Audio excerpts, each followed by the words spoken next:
বৃথাবধভাগী যদি নুহিকে সাক্ষাৎ যিহেতু নকৰে ৰতি কৃষ্ণৰ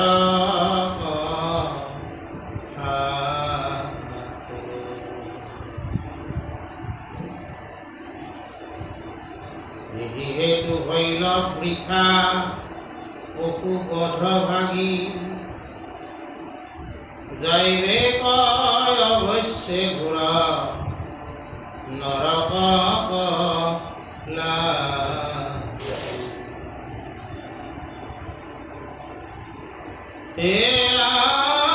পুলিবা যাহাৰ ইচ্ছা আছে মুকুতিক সদায় যি সবনৰ ভকতিৰ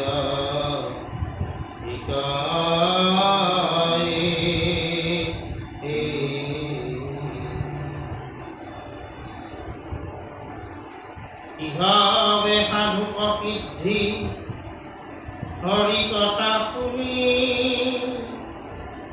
জীৱন মুকুত হব কৃতাৰ্থ আপুনি তাৰ কিবা কাজ কৃষ্ণ কথা শুনিবাক ইহাৰ উত্তৰ যেন শুনিব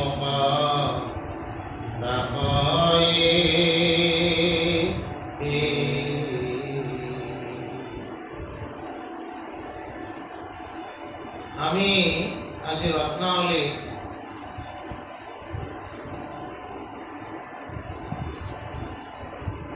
ইয়াতে কোৱা হৈছে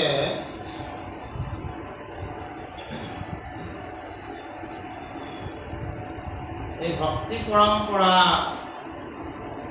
বলি বিধান এই সমস্তৰ কোনো কথা নাথাকে। মহাপুৰুষ শংকৰদেৱ গুৰুজনাৰ জন্ম সম্পৰ্কত যি চৰিত্ৰ পুথি সমূহ আছে তাৰে ভিতৰত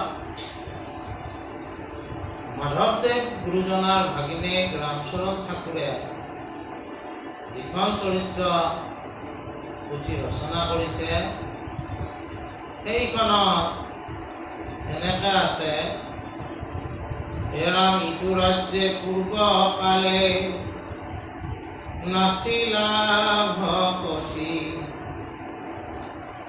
নানা দেৱী পূজা ধৰ্ম কৰায় সম্প্ৰতি, নানা দেৱী পূজয় কৰায় বলিদান, অংশ সাগ মহিকাতে অসংখ্য প্ৰমাণ, ইটো লোক তল বৈলা ঘূৰণৰ ক্ষত, কৃপাময় কৃষ্ণে চিন্তা কৰি বৈকুণ্ঠত, ইটো লোক সমস্ত কৰিতে উদ্ধাৰ, শংকৰ স্বৰূপে আঁকি হৈলাই অৱতাৰ। দাদা এই ভক্তিবেদত বলি বিধান এই সমস্ত কোনো কথা নাথাকে। যজ্ঞ সম্পৰ্কে বিভিন্ন কথা আছে। আমি জীৱনত পঞ্চ প্ৰকাৰৰ যজ্ঞ আমি কৰি থাকিব লাগে। এই পঞ্চ প্ৰকাৰ যজ্ঞ কথা কি? ব্ৰহ্মযজ্ঞ, দেৱযজ্ঞ, পিতৃযজ্ঞ, নিযজ্ঞ বা মনুষ্য যজ্ঞ বা ভূতযজ্ঞ। এই পঞ্চ প্ৰকাৰ যজ্ঞ বুলি কওঁতে অগ্নিক সমিধা দি সমিধেৰে অগ্নি প্ৰজ্বলন কৰি তাতে হোম বা ঘিউৰ আহুতি দিয়া কাৰ্য যি কৰা হয় সেই কাৰ্যকে যজ্ঞৰ কাৰ্য বুলি কয়। কিন্তু যজ্ঞৰ সেইটোৱে অকল হেৰি নহয়। তাৰমানে কি, যজ্ঞৰ বুলি কওঁতে যজ্ঞৰ বিভিন্ন আধাৰ আছে। এক নম্বৰ আধাৰ হ'ল কি, দেৱতা, যিটো ইষ্ট দেৱতা তেওঁক পূজা কৰা। আৰু দ্বিতীয়তে কি হয়, যজ্ঞৰ দ্বাৰা সংগতিকৰণ। সংগতিকৰণ মানে কি, সমাজৰ সকলো স্তৰৰ লোকক একত্ৰ কৰা কাৰ্যকো যজ্ঞ কাৰ্য বুলি আমি উৎসৱ ইত্যাদি যে আমি অনুষ্ঠিত কৰোঁ সিও এক প্ৰকাৰ যজ্ঞ কাৰ্য। এই উৎসৱত কি লগ লাগে, সমাজৰ সকলো শ্ৰেণীৰ লোকে লগ লাগে সংগতি কৰা। আৰু আছে তাৰমানে দান যজ্ঞ, দানো এক প্ৰকাৰ যজ্ঞ কাৰ্য। কাৰোবাক কোনোবাই শ্ৰম দান কৰিব পাৰে, কোনোবাই ধন দান কৰিব পাৰে, কোনোবাই অভয় দান কৰিব পাৰে, কোনোবাই অন্ন দান কৰিব পাৰে, বস্ত্ৰ দান কৰিব পাৰে। এইবিলাক যজ্ঞৰ লগত সংগতি থকা কাৰ্য। এই পঞ্চপ্ৰকাৰ যজ্ঞ আমি সদায় কৰিব লাগে। ব্ৰহ্মযজ্ঞ মানে ঈশ্বৰক প্ৰাৰ্থনা। যোনে যি উপাসনা পদ্ধতিৰে কৰে কৰক, কিন্তু ঈশ্বৰ প্ৰাৰ্থনা আমি কৰিব লাগে। দেৱযজ্ঞ, আমাৰ যিটো ইষ্টদেৱ আছে তেওঁৰ প্ৰতি আমি শ্ৰদ্ধা জনাব লাগে। তাৰপিছত আছে পিতৃযজ্ঞ, আমাৰ যিবিলাক পিতৃ উপৰি পুৰুষ আছে তেওঁলোককো আমি শ্ৰদ্ধা কৰিব লাগে। বুঝে না? ভূত যজ্ঞ চৰাই চিৰিকটি উৰণ গুৰণ গজন ভ্ৰমণ চাৰিমুঠি জীৱৰ কাৰণেও তুমি কিবা অলপ কৰিব লাগে। আজিকালি বহুতে অৱশ্যে এইবিলাক কৰে। ৰাতিপুৱা চৰাই চিৰিকটি বান্দৰ ইত্যাদিকো তেওঁলোকৰ ভোগ কৰায়। বুজে না? ঠিক তেনেকৈ মনুষ্য যজ্ঞ, অতিথি আহিলে যদি সেৱা শুশ্ৰূষা কৰা সেই মনুষ্য যজ্ঞ। আৰু যদি খেদি দিয়া তেনেহ'লে সেই যজ্ঞ নহয়। এনেকুৱাকৈ যজ্ঞ বিভিন্ন প্ৰকাৰৰ আছে। ইয়াৰ উপৰিও অশ্বমেধ যজ্ঞ, মহামৃত্যুঞ্জয় যজ্ঞ, নৱগ্ৰহ যজ্ঞ আৰু ৰাজহু যজ্ঞ ইত্যাদি ইত্যাদি। এই যজ্ঞসমূহ কেতিয়াবা কি হয়, আমাৰ যিবিলাক যজ্ঞ আছে এই যজ্ঞবিলাকত কেতিয়াবা কি হয়, বলি বিধানৰো ব্যৱস্থা থাকে।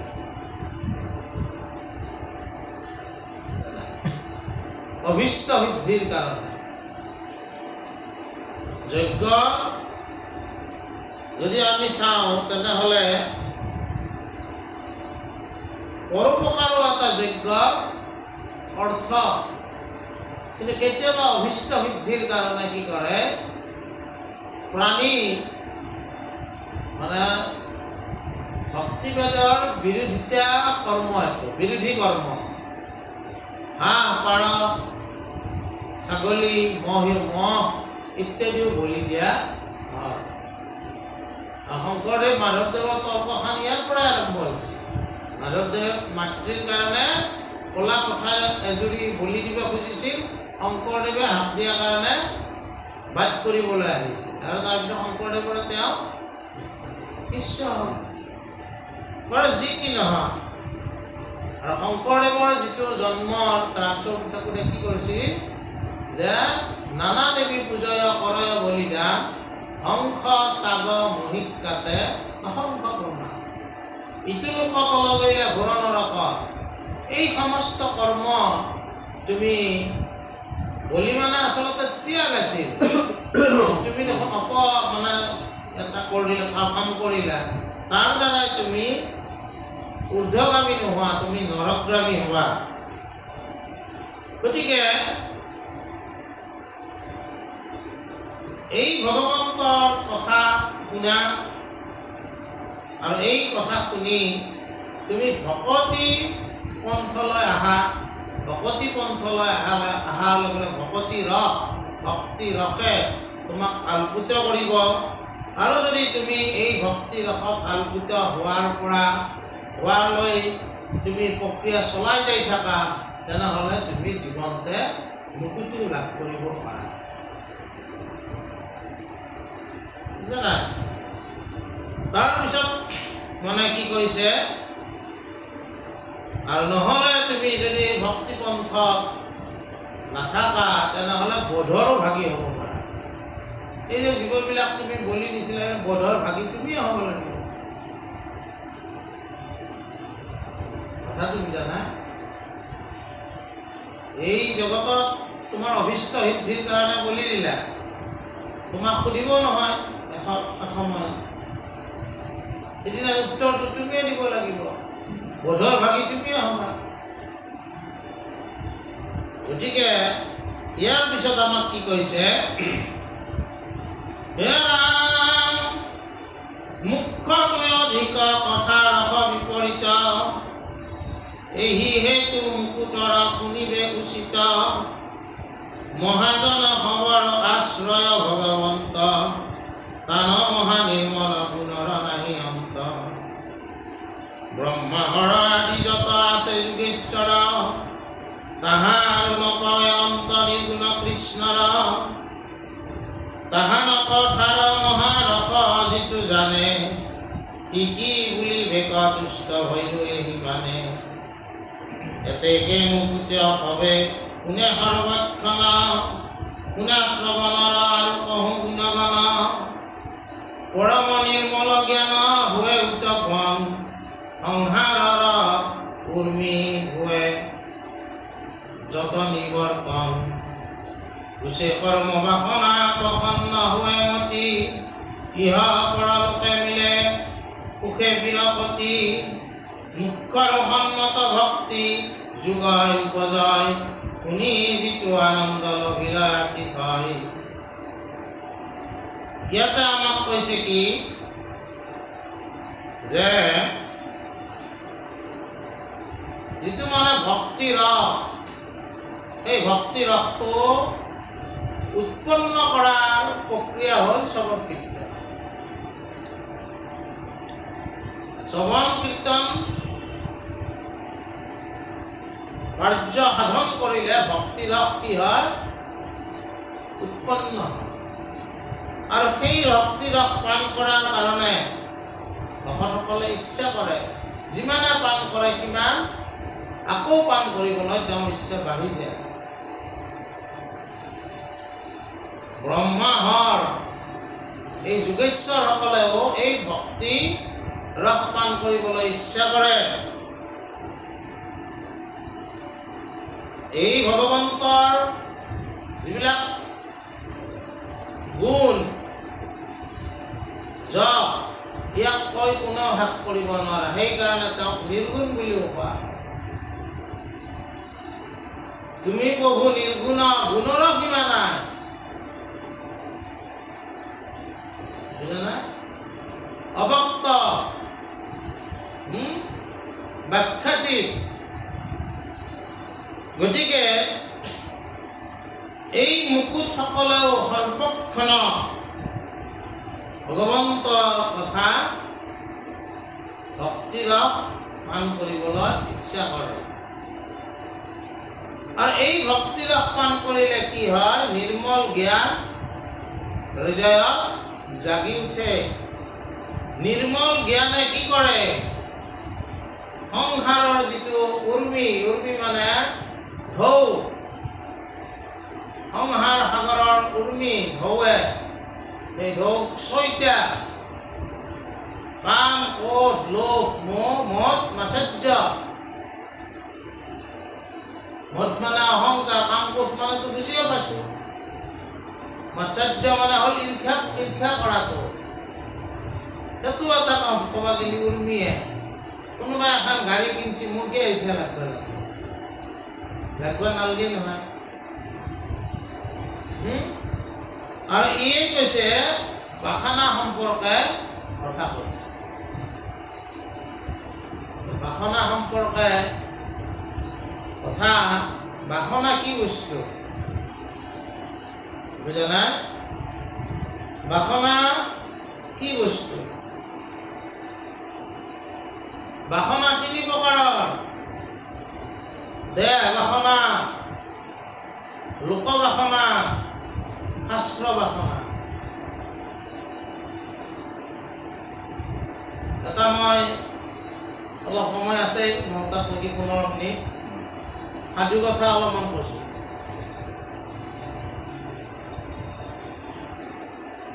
আগতো হয়তো কৈছো, পুনৰবাৰ কৈছো।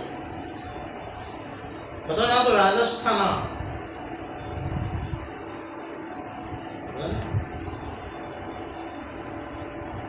ৰাজস্থানত ৰাজপুত ৰজাসকল আছে। সকলোতে ৰাজপুত, উত্তৰ প্ৰদেশতো আছে, তথাপি ৰাজস্থানত বেছি ৰজা ঘৰীয়া লোক বেছি আছে। সেইকাৰণে নামে ৰাজস্থান। আমি যে ৰাণা প্ৰতাপ সিংহ এইবিলাক যে শুনছো, এইবিলাক চব মানে ৰাজস্থান হয়। মেৱাৰৰ ৰাজা, যোধপুৰ, ৰাথোৰ, এইবিলাক মানে ৰাজপুত। তেওঁলোকৰ মানে কি হয়, তেওঁলোকৰ ৰাণীবিলাক যোনফালে থাকে মহলৰ, সেইফালে পুৰুষৰ প্ৰৱেশ বন্ধ। কোনো পুৰুষে সেইফালে যাব নোৱাৰে। কিন্তু এজনী ৰাণীৰ ভাই এগৰাকীৰ ল'ৰাটো, সি অলপ সফল ডেকা ল'ৰা আছিল। সি এদিন ক'লে, মাই তই সদায় ৰাজভঁৰালত, ৰাজকাৰেঙত যা, ৰাজপ্ৰাসাদত, মোৰো একদিন ৰাজপ্ৰাসাদটো চাব ইচ্ছা যায়, দে আজি উৰবি নহয়। লৈ গৈ জানা লৈ যাওঁতে সি মানে ৰজাৰ জীয়েকক দেখিলে থৰ লাগি চাই আছে, ইমান সুন্দৰ ৰাজকুমাৰীয়ে ক'লে যে এই ল'ৰাটো কিয় আহিল ইয়াত, কেনেকৈ ই প্ৰৱেশ কৰিলে?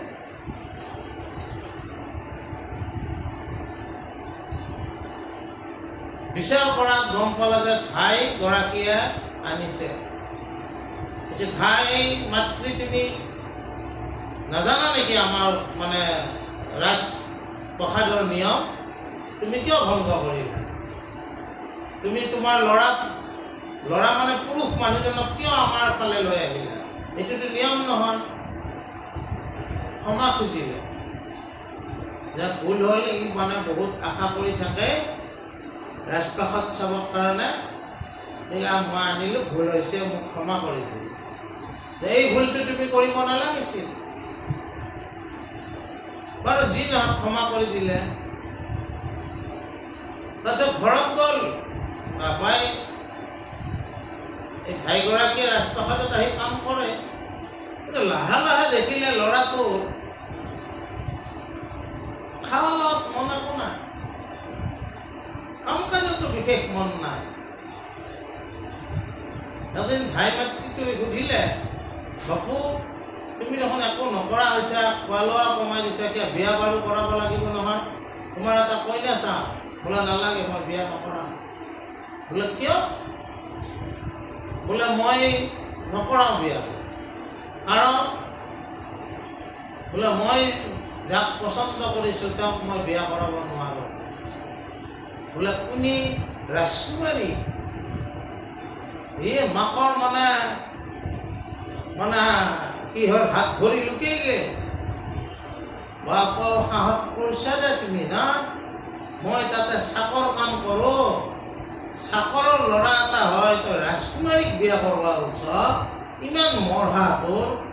মোৰ এইগিলা নাই, মই ৰাজকুমাৰীক যদি বিয়া কৰিব নাপাওঁ তেনেহ'লে মই বিয়া নকৰা হয়, এনেকৈ থাকিম। মাকে প্ৰথম দিনা গালি পাৰিলে, তাৰপিছত কামত এনেকৈ জাহা কৰি, কিন্তু মাকৰো লাহে লাহে ল'ৰাটোৰ যেতিয়া খোৱা লোৱাটো গুৰুত্ব নাই, লাহে লাহে সি তাৰমানে ডিপ্ৰেশ্যনত গৈছে। তাৰমানে আজিৰ ভাষাত মাকটো ল'ৰা এটাৰ আনন্দ থাকিব লাগে, জানা, ডিপ্ৰেশ্যনত গ'লে মাকৰো দুখ হয়। ধাই মাতৃগৰাকীৰ কাম কাজৰো সংগতি অলপ কমি দিয়ে।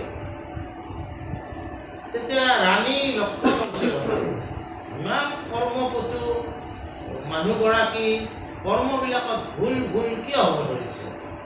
এইবিলাক মাতিলে, তুমি আহাচোন, তোমাৰ কিবা হৈছে নেকি সমস্যা? তোমাৰ দেখোন কামবিলাকৰ সংগতি নোহোৱা হৈছে। ক'বাওতো ভয় কৰিব, জানোচা গল কাটি পেলাই।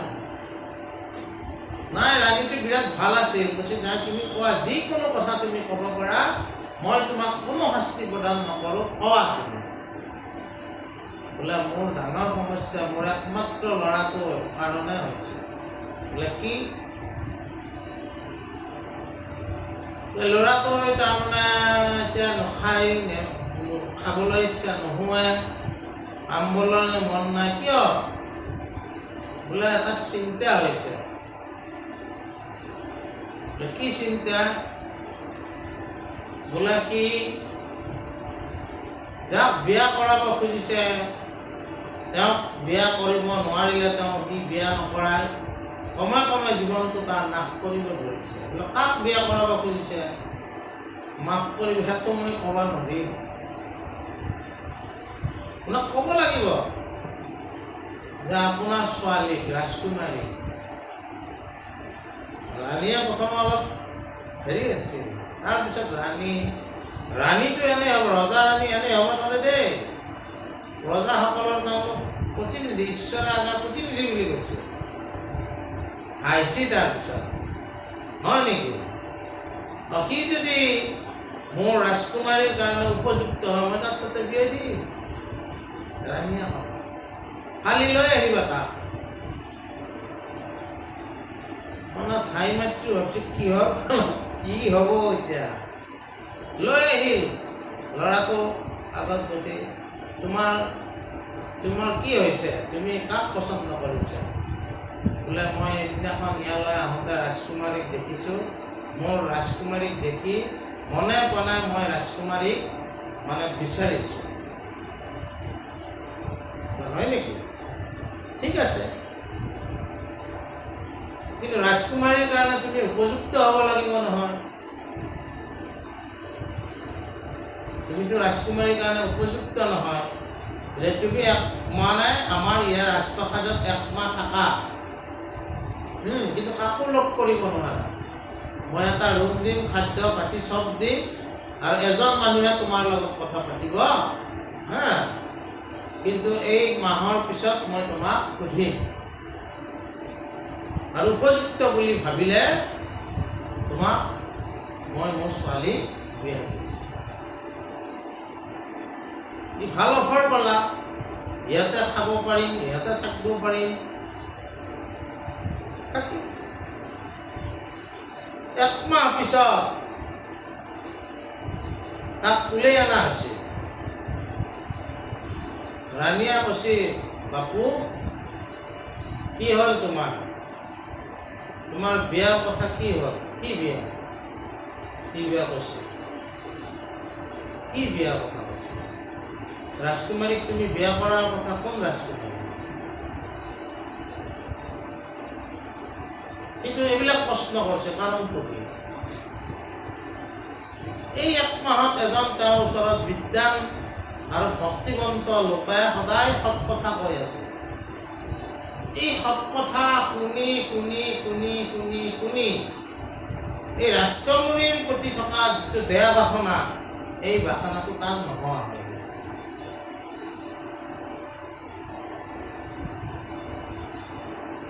সেইকাৰণে সৎসংগক বিৰাট গুৰুত্ব দিয়া হৈছে। আমাৰ যে কৈছে দুৰ্বাৰ দুসংগ দুৰ্বাসনা দুষ্ট। এই যে সন্ত লোক এজনৰ সদায় তাক কথা কৈছিল যে এই যিটো তাৰ ধাৰণা আছিল যে ৰাজকুমাৰীৰ, তাক আচলতে কি, ৰাজকুমাৰীক দেখা পাই ধুনীয়া তাৰ দেহাটোৰ প্ৰতি তাৰ এটা দেহ বাসনা এটা জন্ম পাইছিল। বুজি পাইছে না নাই? আৰু সেই বাসনাটো নোহোৱা হৈছে। বুজা নাই? আৰু সেইকাৰণে তাৰমানে কি কৈছে, সি তাৰমানে যেতিয়া সন্তৰ সংগ পালে, এই বাসনা নোহোৱাৰ পিছত এই ৰাজকুমাৰী কোন সেইটো মনতে নাই তাৰ। তাৰপিছত সি তাৰমানে এটা সম্পূৰ্ণ বেলেগ মানুহ হৈ গ'ল।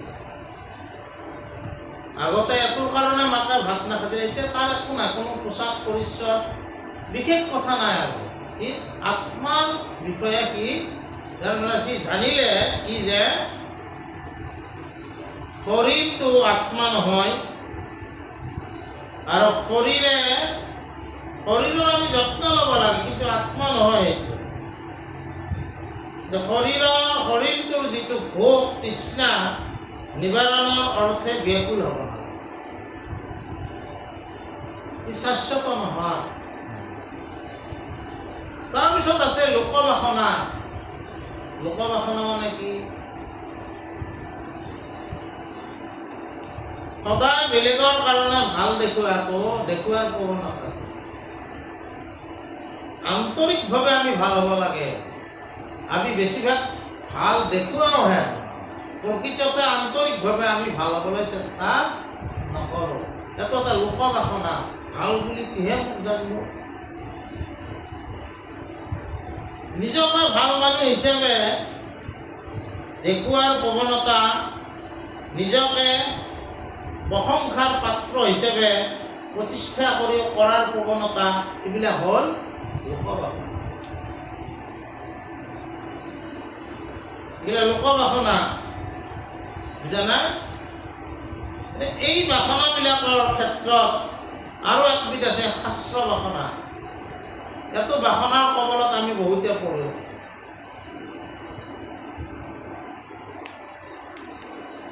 অৰ্থাৎ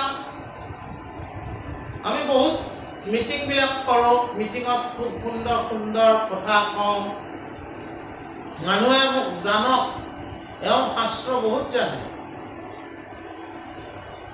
কিন্তু শাস্ত্ৰ নাক কায়তি অৰ্থাৎ শাস্ত্ৰমতে কিন্তু মই চলিবৰ ইচ্ছা নকৰোঁ।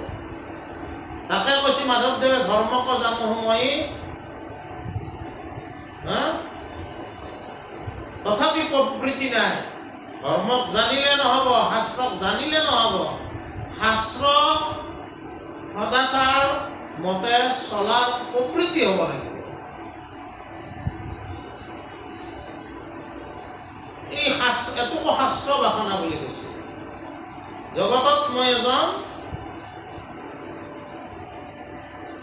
শাস্ত্ৰজ্ঞ পুৰুষ বুলি পৰিচয় দিয়াৰ বাসনা। কথাটো বুজি পাইছা না? এই বাসনা সম্পৰ্কে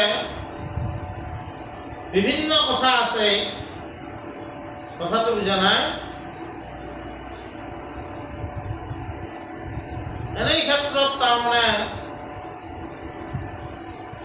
এই শাস্ত্ৰ বাসনাৰ ক্ষেত্ৰত আমি এটা কথা ক'ব পাৰোঁ।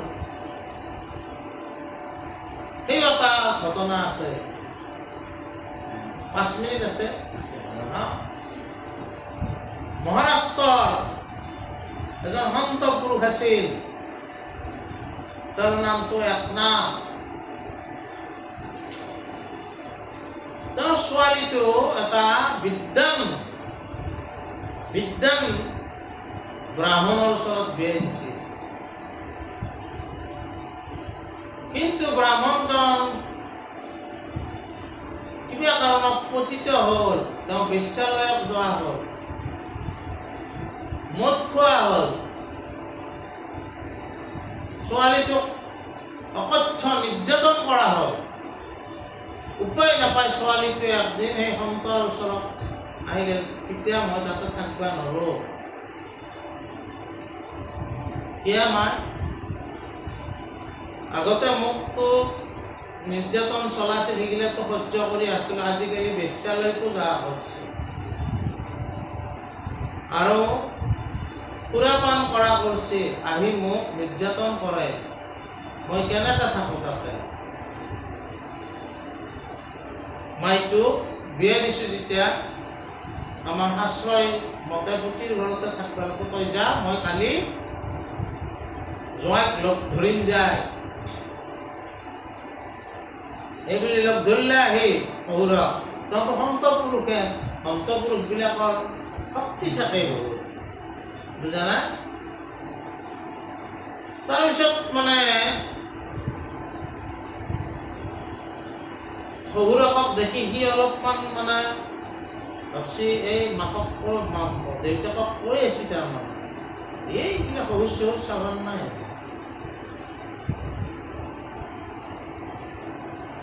বুজা না? বাপু মই আহিলোঁ। দেউতাক কোৱা, কিয় আহিল? নাই মানে কথাটো হ'ল কি, এনেই পুৰুষ হ'লেতো আৰু কিছুমান স্বভাৱ থাকে, কিন্তু মোৰ ছোৱালীটো তোমাক বিৰাট ভাল পায় হে, তোমাক বিৰাট, তোমাৰ প্ৰতি বহুত মোহ আছে। তুমিতো বিদ্যা নাছিলা, তুমি যি কৰা কৰা, দেউতাই যা বেশ্যালয়লৈ যোৱা, মদ খাইছা, মই একো নহয়, কিন্তু তুমি বিদ্যাত বুলি মই জানো, তুমি শাস্ত্ৰত পাৰ্গত বুলি জানো। এটা কাম কৰিব আহে,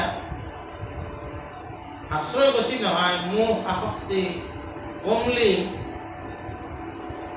মানে তেওঁ ত্যাগ কৰিব পাৰে।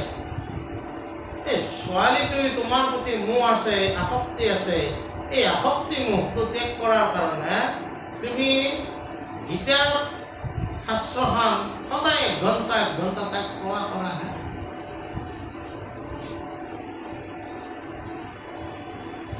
এই বুলি তাৰমানে সি যেতিয়া বেশ্যালয় আৰু মানে মদৰ দোকান, মানে তেতিয়া আৰু সেই সুৰাপানৰ জেগাত যাব, তাৰে আগত 1 ঘণ্টা শহুৰকৰ প্ৰথমতে ধন্যকক মানে গীতাৰ কৰ্মযোগ, জ্ঞান যোগ, ভক্তি যোগ, ধ্যান যোগৰ এইগিলা পাঠ পঢ়াও কৰিব। পঢ়োঁতে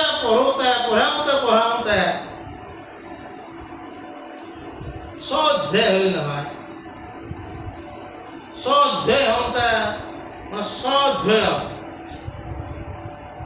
তেতিয়া আত্মবিশ্লেষণো হ'ল। লাহে কি হ'ল, বুজোৱাজনে বুজি পালে। কি ক'লো মই? বুজোৱাজনে বুজি পালে, আত্মবিশ্লেষণ হ'ল। আৰু তেতিয়া তেওঁ আগতে শাস্ত্ৰ বহুত জানিছিল, কিন্তু সিহঁতৰ শাস্ত্ৰ বাসনা আছিল। সেই শাস্ত্ৰ বাসনা গুচি যায়, উপলব্ধি জ্ঞান উপলব্ধি হ'ল। আৰু তেতিয়া তাৰমানে তেওঁ এইবিলাক সকলো ত্যাগ কৰি নিজৰ পত্নীৰ লগত সুখৰ সংসাৰ কটাব ধৰিলে। আৰু তেতিয়া একদিন একনাথ সন্তই তেওঁৰ ঘৰত আহি দুইজনে কথা পাতিছি। পাতোতে কি কৈছে যে বাসনা প্ৰবৃত্তি মাগৰ পৰা নিবৃত্তি মাগলৈ আনিব লাগে। ই মানে সুধিছিল, মোৰ সেই ওপৰত কিয় বাসনা হৈছে? ইয়াৰ কাৰণে সৎসংগ, শাস্ত্ৰ অধ্যয়ন, বিচাৰ কৰাৰ প্ৰৱণতা আদি গুণ আমি অৰ্জন কৰিব লাগে। গীতাত ভক্তি যুগত এইটোৱে কৈছে যে ঈশ্বৰ ভক্তি কৰিলে কি হয়, এই দেহ বাসনৰ পৰা মুক্ত পোৱা হয়। আৰু জ্ঞান যুগৰ দ্বাৰা বিচাৰ কৰি, জ্ঞান যুগ যিটো আছে তাৰ দ্বাৰা কি হয়, বিচাৰ কৰাৰ, নিৰ্ণয় কৰাৰ সামৰ্থ্য আমাৰ গঢ়ি উঠে। আৰু যেতিয়া সামৰ্থ্য গঢ়ি উঠিব, কি বস্তুৱে আচলতে আমাক পূৰ্ণানন্দ দিব, সেই বস্তুৰ প্ৰতিহে আমাৰ কি হয়, আমাৰ মনটো, আমাৰ চিত্ত তালৈকে যায়, পূৰ্ণ আনন্দ হ'ব পাত্ৰ।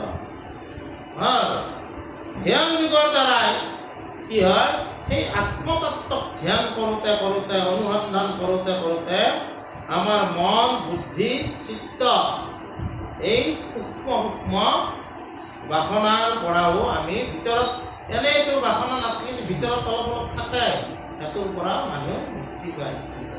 গতিকে আৰু ইয়াকে তাৰমানে বেদান্তত কি কৈছে, এই যিটো বাসনা আমাৰ সৃষ্টি হয়, ইয়াক অনৰ্থ পৰম্পৰা বুলি কৈছে। বেদান্ত ইয়াক অনৰ্থ পৰম্পৰা, যি পৰম্পৰাৰ পৰা অজ্ঞানতাৰ সৃষ্টি হয়, আমি যদি অসাধাৰণ মনুষ্য জন্ম পায়ো সাৱধান নহওঁ, তেনেহ'লে অনৰ্থ পৰম্পৰাই আমাৰ বাসনা বৃদ্ধি কৰিব। আৰু এই বাসনা বৃদ্ধি কৰোঁতে কি হ'ব, ইচ্ছা, ক্ৰোধ, লোভ, মোহ, মদ, মাৎসৰ্য এই সমস্ত মানে উৎপাত বাঢ়িব। আৰু এনেদৰে কুবিচাৰবিলাকে আমাক প্ৰভাৱিত কৰিলে কি হ'ব, আমাৰ চিন্তা বাঢ়িব। চিন্তা বাঢ়িলে বাসনাৰ স্তৰো আমাৰ বৃদ্ধি পাব। আৰু ইয়াকে বেদান্তৰ দৃষ্টিয়ে কি কৈছে যে কাৰণ শৰীৰত যেতিয়া আমাৰ মদ খাবলৈ ইচ্ছা যাব, সূক্ষ্ম শৰীৰে আমাক ইণ্ডিকেট কৰি থাকিব, এইটো কাৰণ শৰীৰ।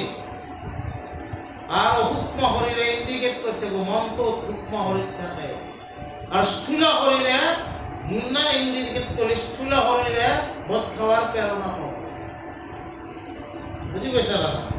আৰু এনেদৰে মদ খোৱাৰ বাসনা বৃদ্ধি হ'ব, বাসনা বৃদ্ধি হ'লে চিন্তা বৃদ্ধি হ'ব, চিন্তা বৃদ্ধি হ'লে মদ খোৱাৰ প্ৰৱণতা বৃদ্ধি হ'ব। ক্ৰমে বাসনাই মনুষ্যক অজ্ঞানতাৰ আন্ধাৰত প্ৰৱেশ কৰাই দিব। তেওঁ অজ্ঞানী হৈ যাব, মদৰ বাহিৰে আন একো চিনি নাপোৱা হ'ব। মোটামুটি এয়াই হৈছে অনৰ্থ পৰম্পৰা। সেয়া আমিবোৰে অনৰ্থ পৰম্পৰাৰ উৎপত্তি হ'ব পৰা স্থানলৈ আমি যাব নালাগে। যেনে বেশ্যাৰ স্থান, মদৰ স্থান, এইবিলাক স্থান ত্যাগ কৰি আমি সৎসংগলৈ যাব লাগে।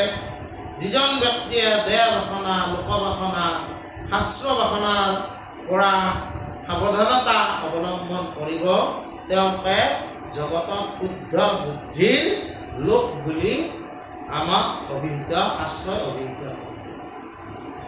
বুজি পাইছা? এইখিনি কথাকে আজি আমি আলোচনা কৰিব। কৃষ্ণ।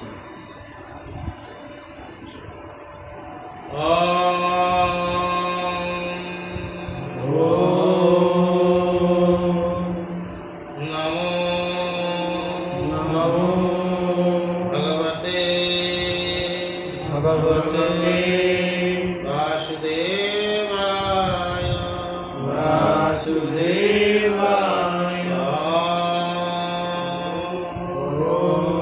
অসতমা সদ্গময় অসতমা সদ্গময়